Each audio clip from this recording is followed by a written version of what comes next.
Hello and welcome to the Dinosaw number 207, another 7 curious, interesting things I saw last week. So as ever, let's crack on. This one is Minecraft, but it's not Minecraft. It's really about autonomous AI agents let loose in Minecraft. So we've seen sort of this before, but in kind of 8-bit games. But this is Altera, and they have created 50 AI agents who are autonomous. They can do their own things, and they've let them loose in Minecraft. Yes, it can play Minecraft. It figures out what it needs to do. It can find all the bits and bobs. That's great. But what they were really interested in is, yeah, use Minecraft as a base, but give it some other things to do and see what happens when they have to coalesce around a goal. Really good example. They said somebody's lost. What are we going to do? All the villagers started to come out and light torches, maybe to guide the person back. This is Olivia, for instance. Olivia is a farmer and all she wants to do is farm, but one of the AI agents was an adventurer. And actually Olivia thinks, well, actually I need to be an adventurer as well. That sounds really cool. I'm besotted by the idea, but all the villagers then convince her, actually, you know, these are all the reasons why you should stay and be a farmer, because otherwise we'll starve. So Olivia gives up on her dream, which is a bit sad. And this is Trump versus Harris. And Trump basically is, what are you going to do with the rules? And there is a combined document where you can change it. All the agents can change it.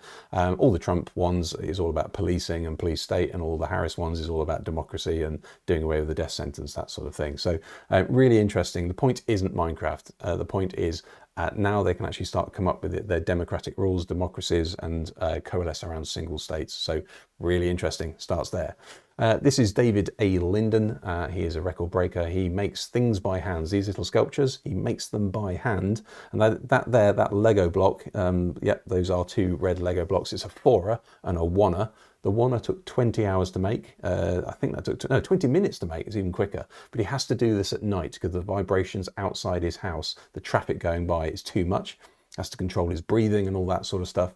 As I've labelled there, just to give you a sense of scale, that is a hair and that is the end of a pin. That little 1er block is 0.025 millimeters across, which is absolutely bonkers. So there's galleries and there's exhibitions of this sort of stuff if you're interested, but also just basically well done, David. Another world record, great shirts as well. This is a really good example. If you just stick lots of things together, it creates a really cool thing. This is Longi Kim, and I guess he or his colleagues have LiDAR scanned the campus, and he's driving around it now. So he's taken a LiDAR scan, which is depth data. He then is using gaussian splatting to render it really quickly. As you can see here, it's real time. Put a steering wheel on it, and you can now drive around a gaussian splat 3D spatial data map, essentially. So it's really cool. A couple of really cool things about this one is you can imagine this is how Grand Theft Auto or computer games are going to be in the future, because you can just drive anywhere on this map and it looks this cool. And likewise, which they already do, imagine Google Maps or Apple Maps, they scan wherever they go with LiDAR data already. Imagine Google Street essentially in a few, maybe months, years time, where this is how your directions will be. It will literally show you driving down the road where you need to go. So kind of interesting. I like that. Microsoft, and I'm not going to try and explain this to its fullest because I don't really understand it. But I do understand enough to know this is super cool. This is a Majorana 1 chip by Microsoft. Lots of noise came out this week. Lots of slightly iffy headlines as well that sort of go, a new state of matter has been discovered, and you know, we're going to open up black holes and that sort of thing. It's not quite that. There's already, this state of matter already is known about. It's just this chip is now using it. So this is the that's the Majorana 0 mode apparently, and this is a topological quantum chip. And basically, at the end of this is, if you're trying to make a quantum chip, it's all about trying to make your qubits, your calculatable things, stable. So if you then cool this thing down to almost absolute zero, using this new topological quantum theory, you can actually make pretty stable quantum chips or qubits. And what you can then do is, because they're nice and stable, you can then make more of them and smaller of them, and therefore you can get this. What we've now done is we've opened up a route to having essentially millions of them on a chip, whereas currently we've got hundreds. So they haven't actually put that many on there yet, but what it's done is it's really shown this could be a way of getting miniaturized qubits on a chip to actually do something useful with. So that's kind of what it is. So if you're worried about quantum computing, it's just got a step closer. There you go. This is Displace TV. And this was announced a couple of years ago, I think, but it's never been available. But it is soon. Apparently it's going to be available for sale in March. So that's next month, a couple of weeks' time. So what is it? It is a wireless TV. Now, obviously, small TVs are probably wireless anyway. Your laptop is as well, but this has got some funky things in it. As you see, that person just there sticking it to a wall. It has suction cups built into the TV, so you can put it on any wall. You can start putting them into arrays as well. It has a sound bar on it. It has voice. It has gesture. It has its own operating system. It has AI agents. It has push-out legs as well, just in case you do want to put it on something. But that's really interesting. I thought the other thing is, I don't know if this is a gag or not, but it does have a price tag of 4K. Obviously, that's a TV thing. Well, it's actually 3,999, but there you go. Coming out soon. If you've been following this for years, it is now available. Very interesting.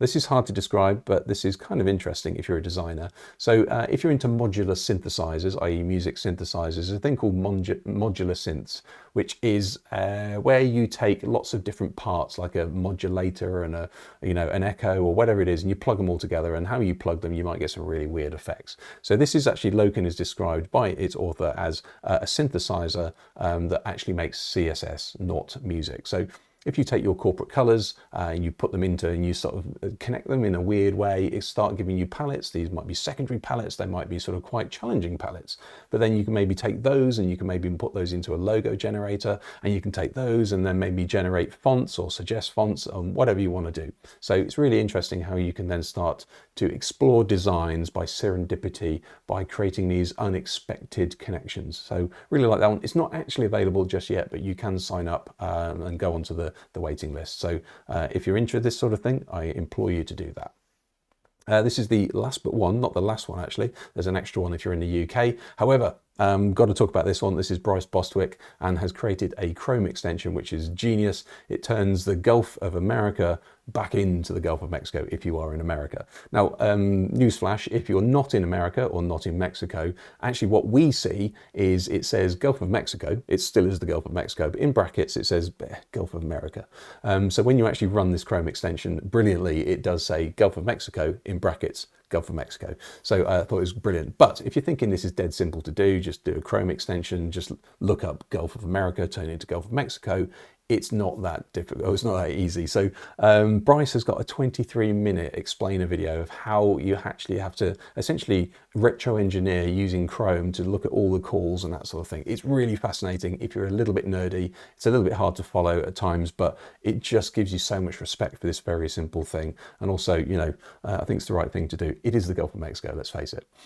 Finally, if you are in the UK, you're probably watching this on Monday the 24th. You have 1 day left, or maybe 1.5 days left, to actually reply to the UK's consultancy or consultation on copyright. And what they're trying to do here is assign basically the data scraping rights of anything that's created in the UK to AI companies for free, essentially. If you're a creative, you then need to actually actively say, no, this is copyright, but there's no way of policing that. So what it's really doing is it's giving carte blanche rules to any external international AI company just to take every single created artwork in the UK or music or whatever for free. But there you go. The government thinks it's a great idea. You probably a guest here, please go and fill out the consultation. QR code's on the screen. Obviously, don't let me influence you, but I think this is a terrible idea. There you go. Good luck with that.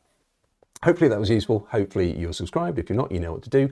Please send this to somebody interesting, brighten their lives, and I will see you next week.